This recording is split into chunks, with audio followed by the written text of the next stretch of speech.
Sebelum kita membaca dan merenungkan firman Tuhan, kita satukan hati kita dalam doa. Bapa dalam Kristus, terima kasih Tuhan untuk kebaikan-Mu dalam kehidupan kami, sehingga pada hari ini kami masih boleh menjumpai Tuhan di dalam doa, permohonan, begitu juga melalui puji-pujian. Pada saat ini Tuhan, kami mau pakai waktu kami ini, kami mau membaca, menghayati, dan merenungkan firman-Mu. Bantulah kami Tuhan untuk dapat menghidupinya di dalam keseharian kami. Dalam Kristus kami berdoa. Amin.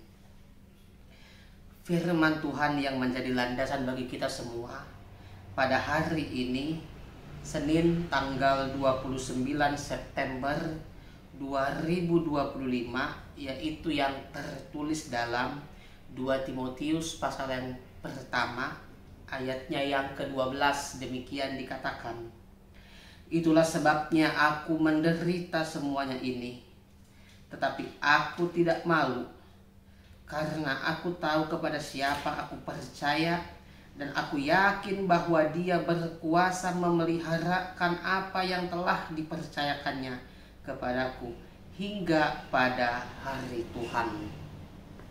Amang Inang, salah satu hal yang paling menantang dan cukup sulit untuk kita lakukan adalah menjaga kepercayaan. Sekali lagi, satu hal yang paling sulit untuk kita lakukan adalah menjaga kepercayaan.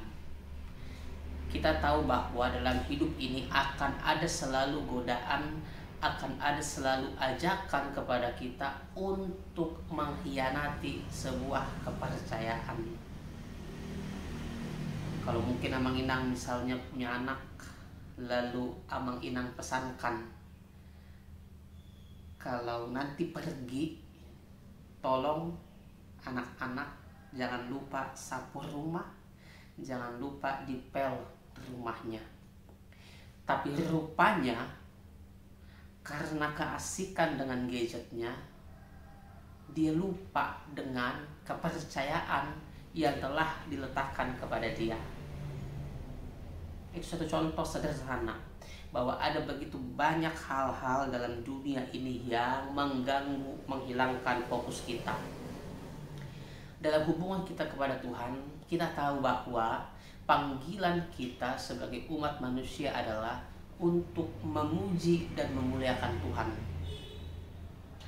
Pertanyaannya, apakah dalam hidup kita ini telah memuji Tuhan dengan segenap hati dan jiwa kita?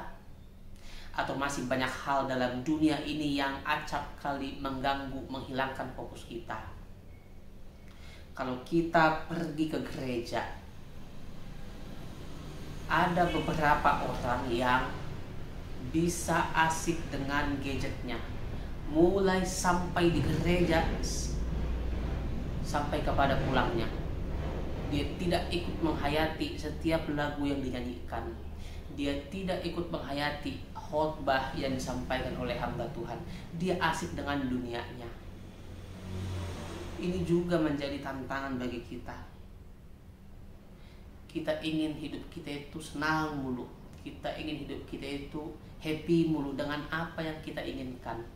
Tetapi kita lihat dalam teks ini, Paulus dia tinggalkan kenyamanannya, dia tinggalkan semua yang dia miliki hanya untuk melayani Tuhan. Dia katakan tadi, itulah sebabnya aku menderita semuanya ini. Kita semua tahu bahwa Paulus adalah salah satu tokoh yang sangat inspiratif. Dia tinggalkan semua yang dia punya hanya untuk melayani Tuhan.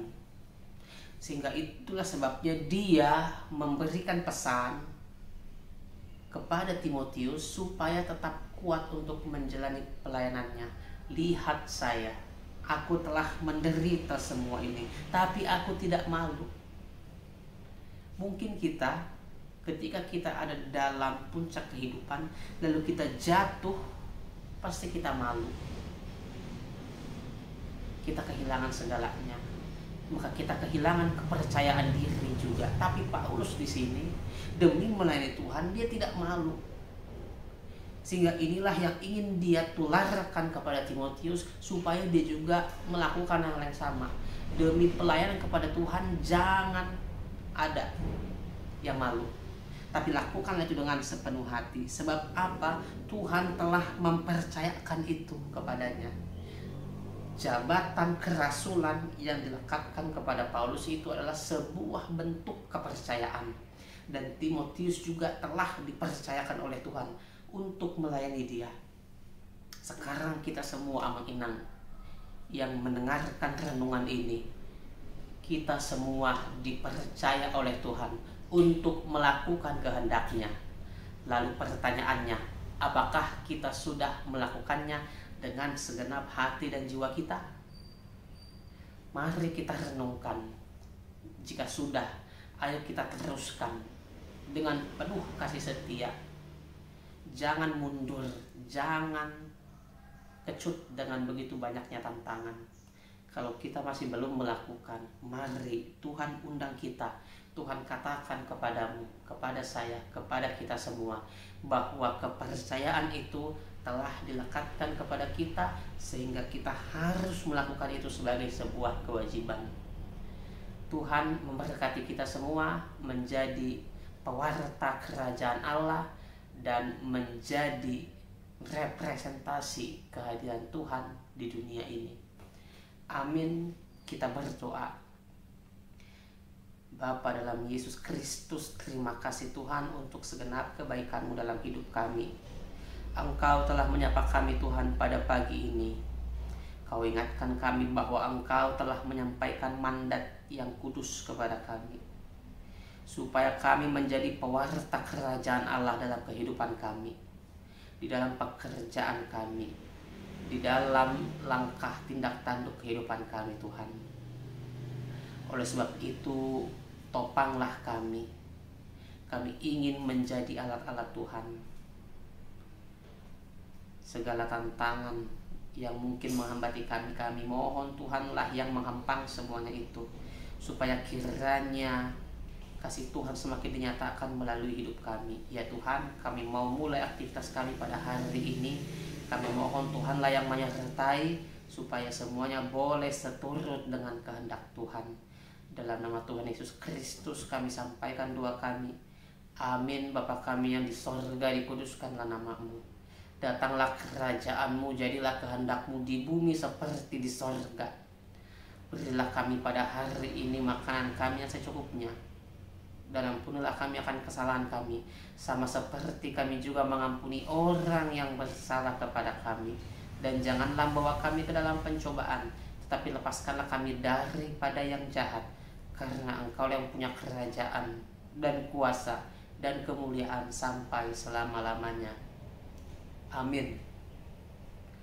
Kasih karunia Tuhan Yesus Kristus, kasih setia Allah Bapa dan persekutuan Roh Kudus menyertai kamu sekalian. Amin.